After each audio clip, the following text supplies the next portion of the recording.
अभी 12/4/2024 को मध्य प्रदेश हाईकोर्ट ने एक केस की सुनवाई के दौरान पति को बहुत फटकारा और उसकी पिटीशन को भी 25,000 रुपये के जुर्माने के साथ खारिज कर दिया।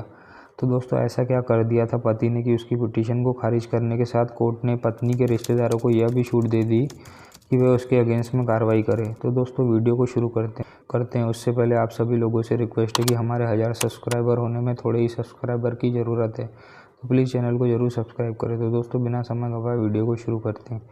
तो दोस्तों इस केस में पति के द्वारा मध्य प्रदेश हाईकोर्ट में रिट पिटीशन दाखिल की गई थी। उसकी पिटीशन यह थी कि उसकी पत्नी ने उससे झूठ बोला है कि वह 12th पास है, जबकि शादी के बाद उसे यह पता चला है कि उसकी पत्नी सिर्फ 10th पास है।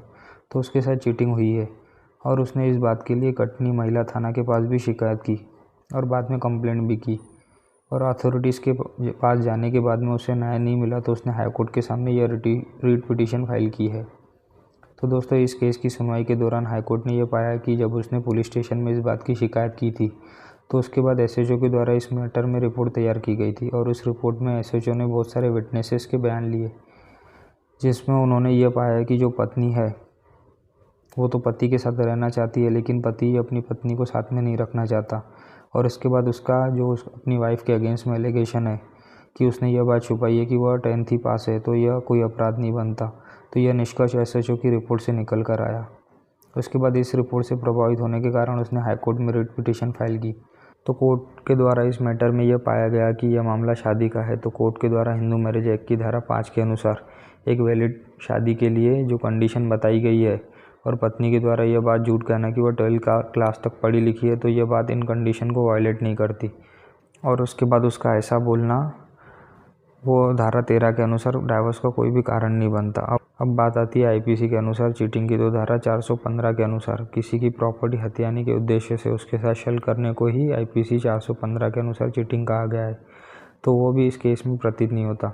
लेकिन दोस्तों इस केस के आर्ग्यूमेंट के दौरान जो पति था उसके वकील के द्वारा उसकी सास पर यह एलिगेशन लगाया जाता है कि वह गलत काम करती है। तो इस पर कोर्ट के द्वारा पति को फटकारा जाता है कि बिना किसी आधार के किसी महिला के बारे में ऐसा बोलना गलत है। तब पति के वकील के द्वारा कोर्ट को एसएचओ की रिपोर्ट बताई जाती है, जिसमें पत्नी के बयान में है कि उसकी मां के गैर मर्दों के साथ संबंध है। लेकिन कोर्ट के द्वारा उससे यह पूछा जाता है कि आपकी रिट पिटीशन में ये एलिगेशन कहाँ है। उनके द्वारा यह मेंशन न करने पर कोर्ट ने पत्नी की मां, जिस पर यह एलिगेशन लगाए गए थे, उनको लिबर्टी दी कि वह पति के अगेंस्ट में क्रिमिनल प्रोसीडिंग इनिशिएट कर सकती है। उसके बाद पति के द्वारा इस पिटीशन में पुलिस के ऊपर भी भ्रष्टाचार के आरोप लगाए गए थे, जिनको भी कोर्ट ने बिना आधार के पाया, जिसके कारण उसकी पिटीशन को खारिज करने के साथ साथ कोर्ट ने उसके ऊपर 25,000 का जुर्माना भी लगाया और जुर्माना 1 महीने के अंदर न भरने पर उसके खिलाफ कंटेम्प्ट ऑफ कोर्ट का मुकदमा चलाने का आदेश भी दिया। तो दोस्तों आशा करता हूँ कि आपको आज का ये वीडियो अच्छा लगा होगा। अगर अच्छा लगा हो तो प्लीज़ वीडियो को ज़्यादा से ज़्यादा लोगों तक शेयर करें, ताकि वो भी ऐसी गलती करने से बचें।